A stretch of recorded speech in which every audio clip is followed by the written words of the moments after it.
Welcome to another episode of Women of Color in Intimate Conversation. I am your host, Deneen L. Garrett, and today's guest is Master Certified Coach Santana Innis. Santana, tell us more about you.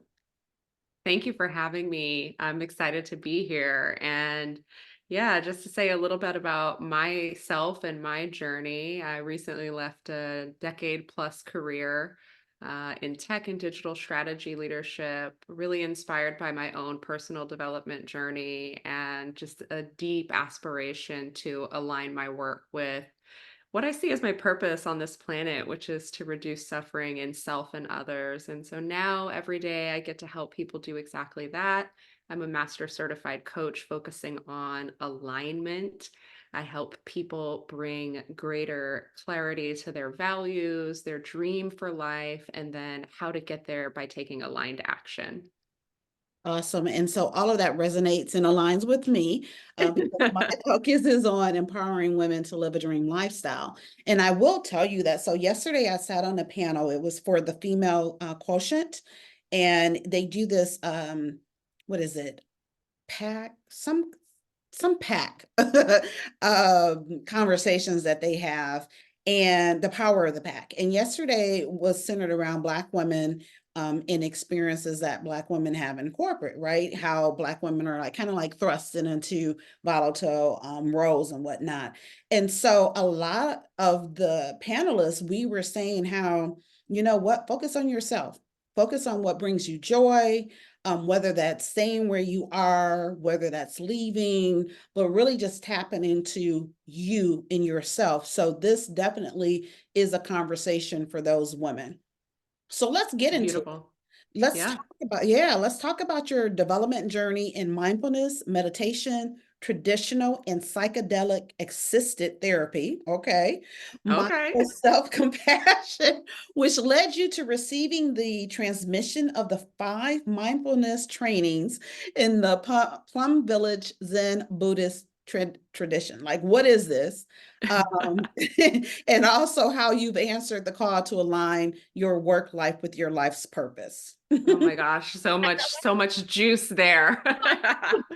I mean, let's start with the 5 transmissions. We'll start there. I'll go back and then, we'll just go on a journey together Right. here. But the 5 mindfulness trainings, they're an engaged Buddhist vision for spirituality and global ethics. So they're based on the 5 precepts from the Buddha from many, many thousands of years ago.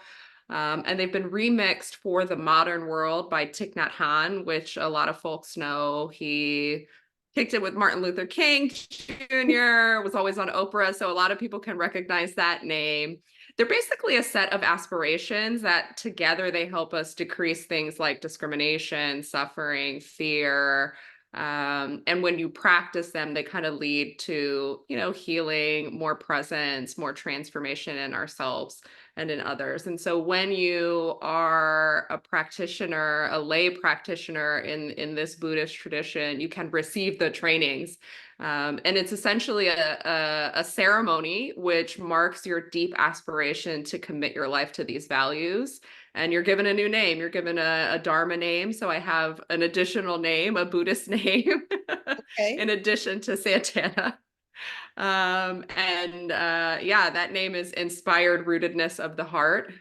This was given to me by a monk in the Plum Village tradition. So how did I get there Right. from like being the daughter of a first generation Afro-Latino growing up in the inner city to what I'm doing today and like all the steps throughout my career? I mean, life was rough, growing up in extreme poverty and not having a lot of options. One of the quotes that I love most is, if you can't see it, you can't be it. And I think when you're growing up in that kind of environment, there are not a lot of other examples around you of like what your life could be, what a dream life could even be. Dreams are really small in that kind of environment. And so as I got older, I went to finished high school. I did a year in community college and sort of fell in love with the process of learning.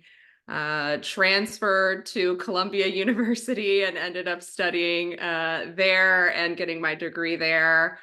went into a career and my father died. And I Mhm. realized that life was really hard. Like, my relationships were not hitting, like I was suffering. I was struggling with, mental health, with anxiety. And I knew there had to be another way. And so that landed me directly in Barnes and Noble when bookstores were still a thing. And I found my first Thich Nhat Hanh book. It's The Miracles of Mindfulness. And I was like, this guy sounds pretty zen. I'm going to see what this is. I had my Thich Nhat Hanh and I had my new therapist, and it started a journey that's been going on for a decade. A journey of answering the call to always go inward. When something hurts, don't hide, look inside. Like, what is it? Can we love into it? Can we love it into a state of transformation? So it's been many years, and my career, being a Black woman in a corporate space is a whole mess. You just talked about that. Right? Yeah. And so, like, all of these sort of like pathways of spirituality, of meditation, of mindfulness, of therapy, becoming a Buddhist, all of these things sort of led me to a place where the inhumanity of being Black in the corporate space, being a woman in the corporate space, it was just not compatible with what wellness and what life looked like for me anymore. No, I mean, I Yeah. love all of that. And I wrote down, don't hide, look inside, which is pretty much what we talked about yesterday. Pretty much what I say. It's in you and it's for you to make those changes, right? And like someone had messaged me afterwards and say, hey, did they give any like steps, like application as to what we can do about this situation? And and I said, well, later in the conversation, we kind of did, but it wasn't a scholarly conversation. It wasn't for Yeah. someone to walk away with, ooh, 1, 2, 3, how corporate can make changes, because the deal is they know what to do. They The just choose system is working. not to. It is working the way it was designed to, right? And Exactly. that's what we have to come to terms with. And so that's what a lot of us were saying yesterday. It was like, look, hey, that it is what it is. For those that want to keep the fight, keep fighting. We want you to do that. However, there are those who like, what, I'm good on that, and I'm Yeah. going to do XYZ, right? I'm going to go on a journey. I'm going to go, I'm going to go into a bookstore if you can find one, and a book is going to speak to me and change my life and my trajectory, which will also change other women's lives. So all of that is beautiful. But let's get into this psychedelic assisted therapy. What are we talking about? Mushrooms? It's mushrooms. It's mushrooms, but there's a lot of research going into yeah, mushrooms for mental health, you know, Mm-hmm. things. I saw some studies about treatment resistant depression or anxiety or PTSD or those sort of things. So I knew I wanted to try it. Yeah. But I knew I wanted it to be with a therapist in a therapeutic setting. Mm. For me, I took it like very seriously. It's not a recreational drug, in my opinion. If it's in your world, your journey, I love that for you. But for me, I was like, this shit is serious. Like, I'm not trying to mess around. And Okay, so right. I found a lovely, lovely, lovely therapist who had been a therapist for 25 years. And in the last 5 or 6 years, started, once the studies came out, like, ooh, can we experiment here? And so it was an interesting mix of therapy and what I call woo woo. So, Mhm. it was like, what are our intentions? Let's meditate together, maybe pull an oracle card or this kind of thing, just to put your mind in the right place Yeah. to say, this is what I want to know. Hmm. And I'm ready for this, and I'm not in resistance, and I feel safe. And when those parameters were set, it was about 9 hours. Oh my And God. the therapist, yeah, I mean, it stays in your system a long time. And the therapist just sat there Wow. taking notes. If I said anything, if I wanted to talk, she'd come over and do some therapy, and then she'd go back and sit down. And so that experience was like, wow, I mean, life changing. Like, Yeah. absolutely. There's the me before and there's the me Mhm. after. And I came out of the experience with so much clarity. and something I call phantom trauma syndrome. This isn't technical, I made this up, but so much is going on in your brain when you're having this experience or you've ingested psilocybin. Synapses are being formed where there weren't any before. And so that also means that some are being cut off. So you'll wake up and you say, oh, that thing that used to be very, very, very upsetting, I can't feel it. Oh, wow. I just simply can't make myself feel that anymore. It's gone. But I remember that it was there. So it's kind of like a phantom. You're like, I remember it, but I can't Mm. feel it. And I think it was so beautiful on my specific journey. There was such a like rich connection to my ancestors. Like they were so present. Oh, wow. And there was so much like, girl, you got this. Like, Oh, yes, okay. yes, yes, yes. And like feeling that connection to them was just incredible. And you know what? Honestly, when I've seen people like, on TV, whatever, having used it, and even what is it? Oh my God, when they, oh, I lost my train of thought, but when they put you under, Yeah. and Like to anesthesia. not anesthesia, but hypnosis. Yeah, hypnosis. Like both of them, I'm like, oh, I wouldn't mind, but that's okay. I'm good, right? So I'm glad that there is an Yeah. assisted therapy, right, set up for that. Very, Yeah. For sounds like it's me, very. you gotta be careful, you Mhm, mhm. know?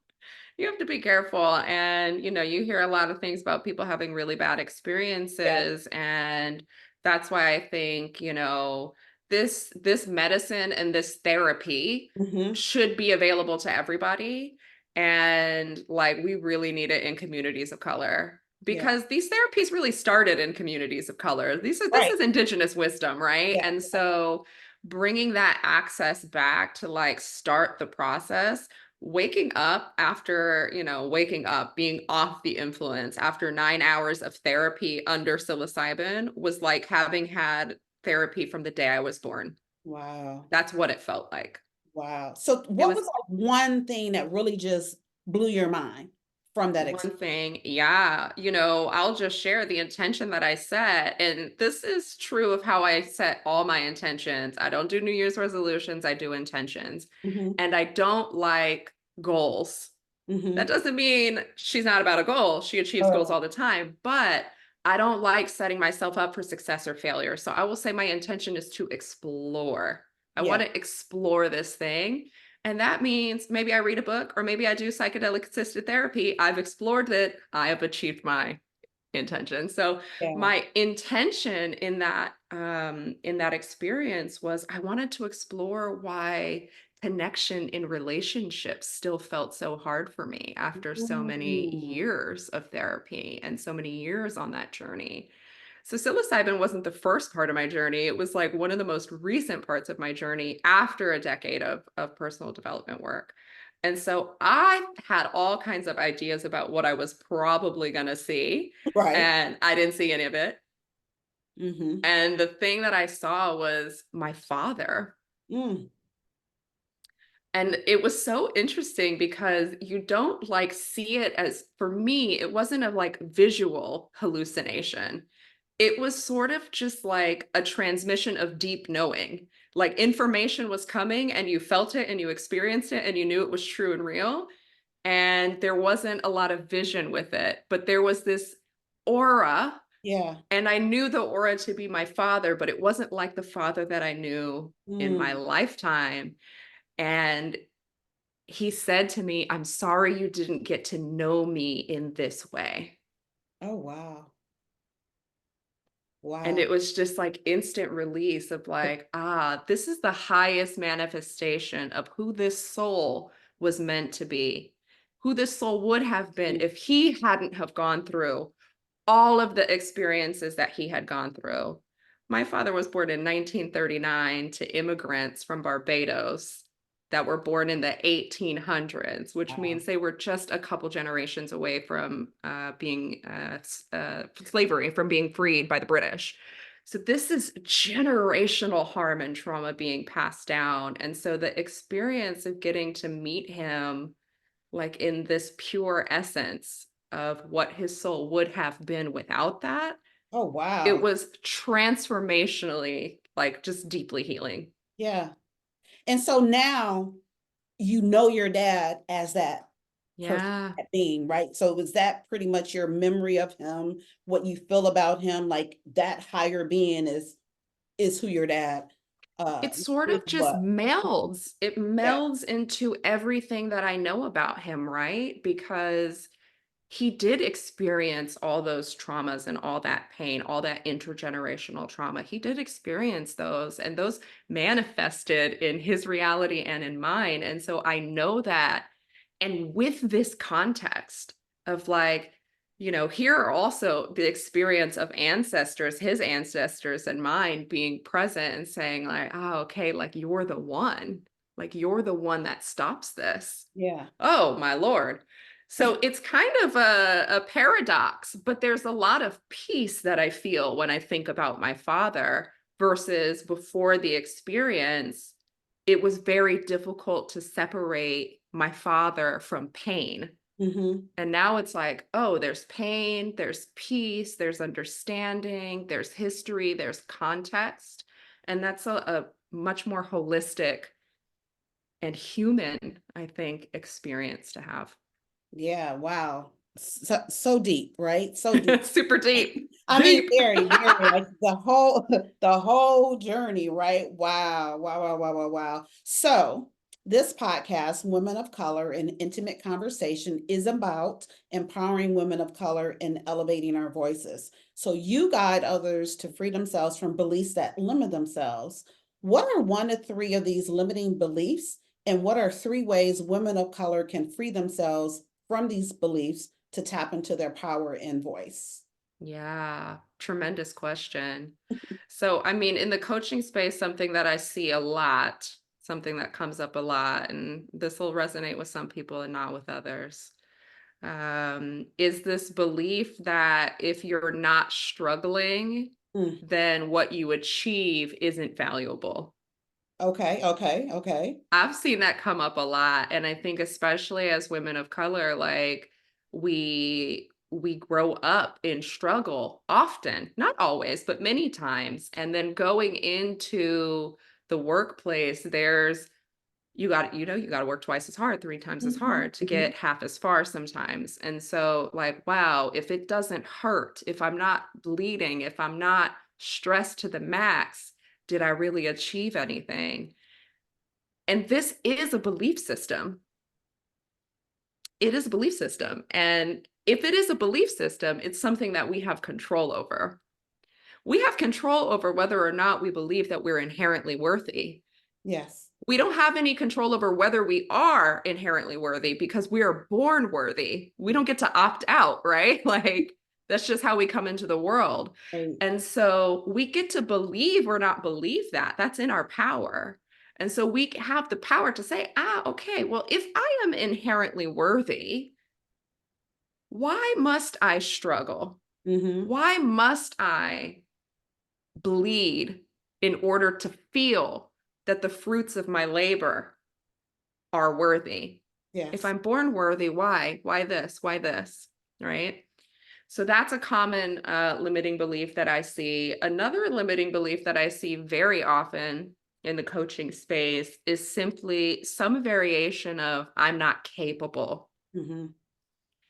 And it's usually not that straightforward, but it could be something like, oh, well, the system is stacked against me.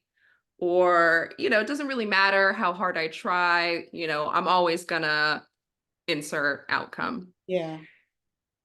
This is also a belief system. And so the ways that we start to work with that in coaching is, first of all, we need to identify that it is, number one, something we think. Just get it out there. I think this neutrally. This is neutral. You can't really tell if it's limiting you or not until you start to examine how that motivates your behavior. If, for example, you can't turn in your work assignment until you've worked 70,000 hours on it, even though it was fine 70 hours, 70 hours in, it was fine. But you got to work another 70,000 hours before you can turn in the project or the report, because unless you're working that hard, then, okay, you went through a lot of suffering to turn in that report. That could be an example of how it's limiting you. Or for example, with worthiness, you say, oh, okay, well, I see that promotion, but it doesn't really matter if I apply because I'm never going to get it. Or I see that other job posting that pays 30, 40, 50K more, but I'm not going to apply because I'm never going to get it. Yeah. Underneath all, yeah, that's a huge one. It's common. Underneath all of those beliefs and then the actions that we take around them, there's something really tender, right? There's a fear.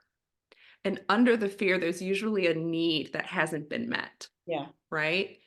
And so that's the next step, is what is this thing doing for me? Because it's doing something. Okay.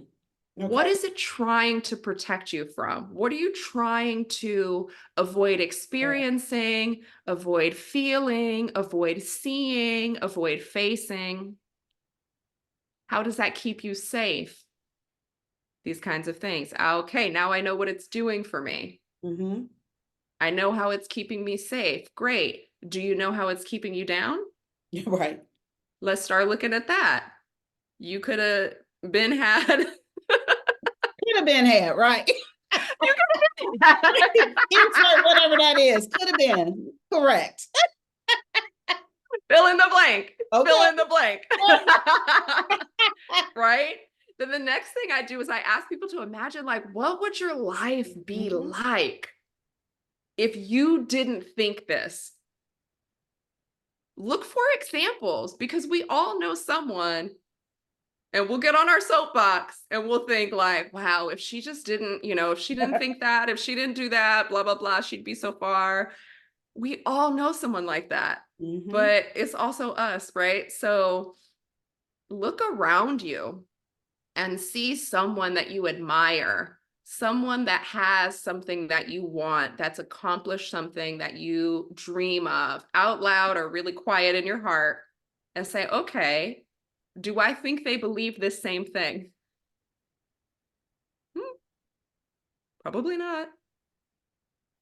So that acknowledgement, that awareness that it's here, curiosity around what is it doing? How's it protecting me? What's tender inside? Starting to look for examples of how it might be holding us back. Now we can say, yeah, because then once we know, oh, okay, this is holding me back, here's examples where that's happening. You can start to ask questions like, is this thing even true? Can I find one example where it's not true? Cognitive brain science tells us that once you believe something, your brain gets real busy trying to maintain that status quo, because brains are expensive energetically. They're like 2% of your body mass, your weight, but it takes 20% of the energy that you consume. So in nature, right, we don't know if we're going to find another banana tree. We don't know if we're going to find another roadkill, like, if we're going to hunt, like, we don't know. So we conserve our energy. And one of the ways that the brain does this is through confirmation bias, right? We will look for proof that something we believe is true. This is a plague on our species right now, all over the internet, like all over the world. And it's, it can be harmful to us. It's great for the brain because it's conserving energy, but you can take the wheel, so to say. Like, the brain wants to be on autopilot around our limiting beliefs, but you can absolutely say, okay, no.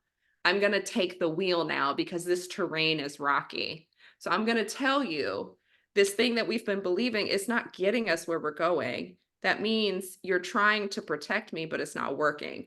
So I'm going to choose to believe this instead. And if that sounds really simple, it's fine. Fake it till you make it.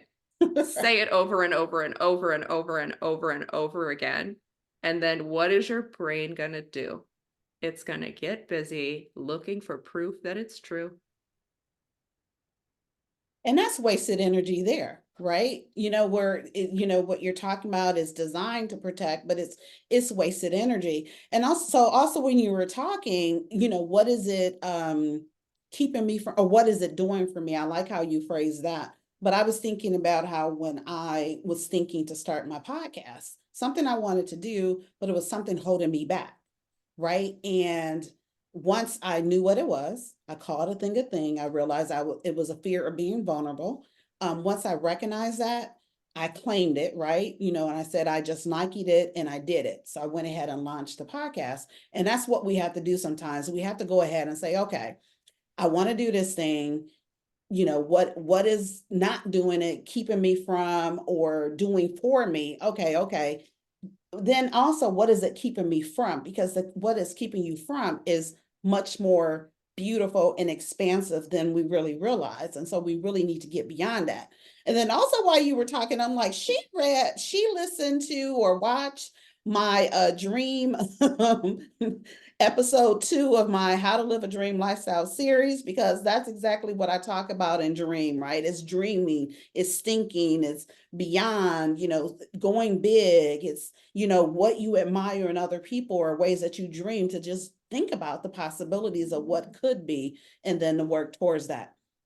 So I want to get Absolutely. into the power in the pause. So, I'm sure some of your clients, probably experience this. They're doing too much, not enough, not necessarily taking care of themselves, not self-caring, not doing any of that. So why is it important for us to take a pause and the power in the pause? Wow. So the power in the pause is that in that space, we have opportunity. That's the real power in the pause. And I think the second power in the pause, or put this in whatever order that you Mhm. want to, as women of color, pausing has not always been accessible to us. And Yeah. so, in any space or place, we're able to claim it for your ancestors. Right.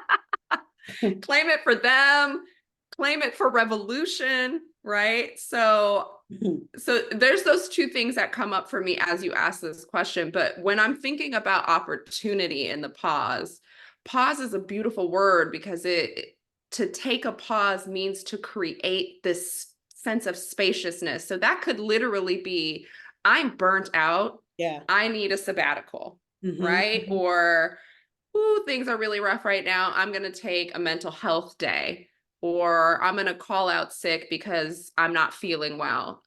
For some people, that's really difficult to do. And taking that pause that you need helps you to come back stronger. But you can even take a pause in a single moment, Yes.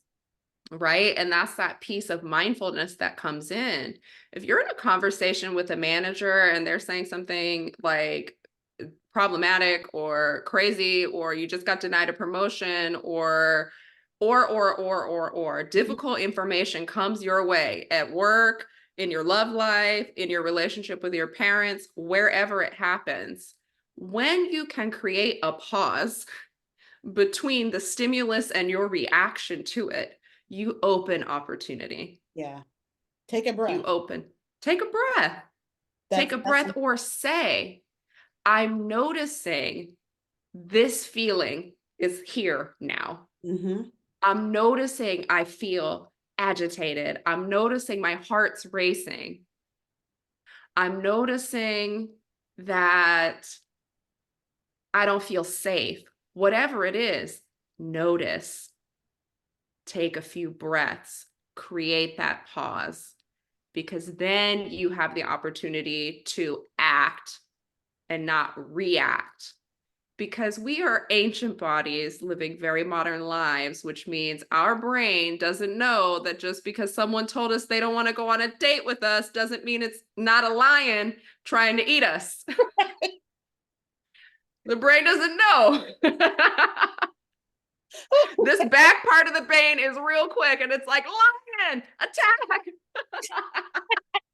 But really, it's just Chad making a problematic comment in the boardroom. Like, it's just Chad. It's fine. It's always Chad. You know It's what? It is always a always Chad. Chad. Listen, wait. So I love that you said we have the opportunity, right? Because Yeah. that also came up in the conversation yesterday, and we were pretty much saying, they were saying how, other people they're going skiing, they're doing all these things, they always, did self-care and this, that, and the other, and we didn't. And that's because we were often the ones who were cleaning up behind them or making it possible for them to be able to do that. So now when we can, so we don't know that we can pause. We don't know what pausing necessarily looks like you said, the opportunities, the accessibility. So all of that is something to make sure, for us to talk about and highlight. It's Yeah. important for people to realize that, right? But we do, because there's so many different ways that you can pause. Take a breath, like you just said. It could be going to that bookstore or a coffee shop, or just in, a different room in your home and reading a book. There's so many different ways to take a pause. And it also could be going on a, vacation. It's so many different ways too. We just need to actually do it, right? Start practicing that. So I want to pivot. I honor my late sister, author and poet Soul True, by asking about dreams deferred, which is the title of one of her books. Please share a dreams deferred moment. Yeah, that's a beautiful question and a beautiful way to honor her. I went and read the synopsis for this book and I loved it so much. And I thought about the answer to this question a little bit in advance, honestly. And I think the thing that's coming up for me is I've known for a while that one of my gifts is the ability to see things in others that they can't see yet, in themselves, and to help them to be able to see possibility, pathways that they didn't see. I've known this for a while and it's always been an element of my career, but so many of my own limiting beliefs were like, no, I have to get these degrees, otherwise I'm not legitimate. I have to get this title. I have to get this amount of money. I have to do all of these things. And so I put it off. I put it off. I put it off. Because it seemed just like, this dream that, keep dreaming, girl, like that's not going to be for you. And taking this step to bring this into fruition and align my life with this work, this is the achievement of a dream for me. And it's beautiful every day to live that dream and to walk alongside the journeys of my clients as they're sometimes diving into this work for the very first time, and to be that non-judgmental, reflective, supportive space and partner with them as they figure out what their dreams are, why they haven't been going after them, and then how to take the steps to get there. This is definitely a dream that was deferred, but now she's here. She's entered the chat. Right. Is she on mute though? No, she is No, not she's on here. mute. She probably look, and sometimes she probably should, huh? No. No, she's not on mute. She's sending gifts. She's in the chat. I love it. I love it. I love it. So you've, responded to you, you've addressed, dreams deferred, what was once deferred is now live, right? Is you living your dream lifestyle. So I love that for you. So before we wrap, what would you like to leave the listeners with? Those that are listening or Yeah. watching. Listening or watching, hey. I would say that um feel the fear and do it anyway. Mhm. And there's a Feel the book. fear. Feel the fear and do it anyway. Again, that back brain, it doesn't know. It thinks it's a lion, but we got the front brain. Like we know it's not a lion. Right? So, and I think that other, piece of it is it can be so scary to look under the hood. And by that, I mean into your mental health game, into your heart, into those spaces. So many people um get tripped up there in avoiding these big feelings. And, feelings at the end of the day, they're information. They're just telling us information. It's just like, wow, that surface is hot. Okay, I'm angry. Mhm. Right. And so, not avoiding and not hiding and going inside, Thich Nhat Hanh often said, the way out is through. You cannot go around it. And that dream, that quiet dream, it will never go away. Yeah. Right? It will be in your heart. It will keep calling you back. The phone will keep ringing. And until you look inside at what is alive in you and what's holding you back from believing that you can walk toward this dream, you're going to be stuck in that same position. And so faith and a little bit of bravery, feeling that fear and doing it anyway. That's what I would leave the listeners with. If I can do it, you can do it. Right. If Deneen can do it, you can do it. Right. We all can do it, y'all. Just do it. Okay. Just Nike. Right. Well, Santana Innis, I have really enjoyed this conversation. Thank you so much for lending your voice on Women of Color and Intimate Conversation, and enjoy the rest of your day. Thank you so much for having me. Have a great day. You're welcome.